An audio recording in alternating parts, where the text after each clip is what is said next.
continuing with the conversation with my daughter about her thoughts.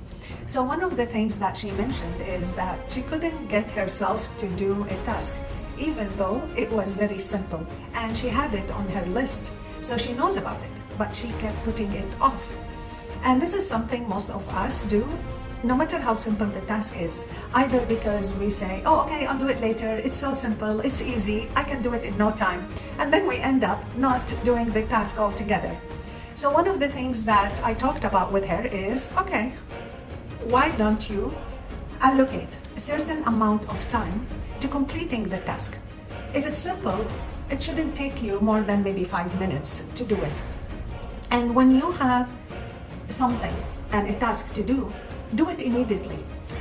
Because after some time, you're gonna forget about it. But once you do it, it's over. It's out of your way. And again, if you remember, I talked about thoughts as energy, right? When we put things down, yes, we can see it, we can remove that clutter of thoughts and that energy from our minds. However, in the back of our minds, it's always there because you haven't accomplished that task. You haven't done it. So you keep thinking about it, whether you know it or not. And that's gonna create more anxious thoughts when you don't do it. So what we did, I said, okay, you have 5 minutes, I'm gonna do something and you can go. And it was a matter of sending an email that she put it off for a few days now. So she sat down, sent the email, done within a few minutes.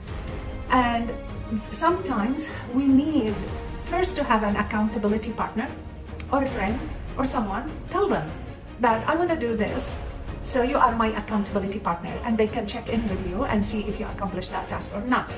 Number 2, if you have something to do it then. If it's not something complicated and you can do it, get it out of your way so you don't keep thinking about it.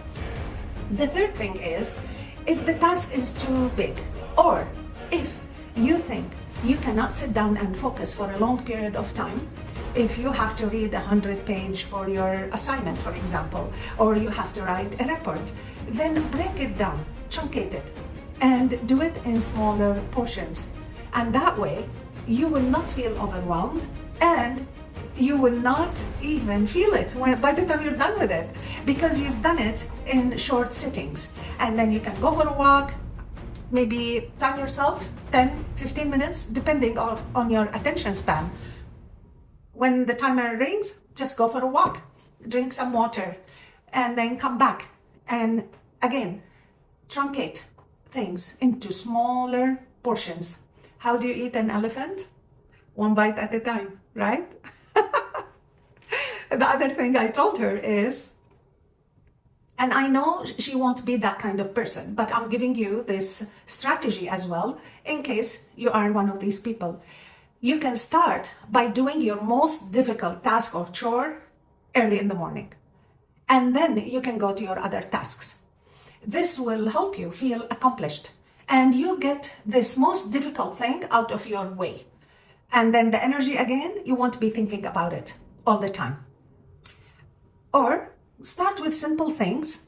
Maybe you'll feel better about yourself if you've done the smaller tasks, the easiest things. And when you feel better about yourself, then you can tackle the bigger task. And the most difficult things, you can leave them till the end. So each one of us is different. Hence, choose the strategy that works for you. If you want to focus on the most difficult thing, start with that. If you want to focus on the easiest thing, start with that. And short sitting. Don't make it too long if you find yourself you can't focus for long. Each one of us has a different attention span and abilities and capabilities. So work with what you have so you can feel confident about your abilities. And then you can accomplish whatever you want. If you need more guidance, comment and let me know, connect with me, and I can support you. Bye.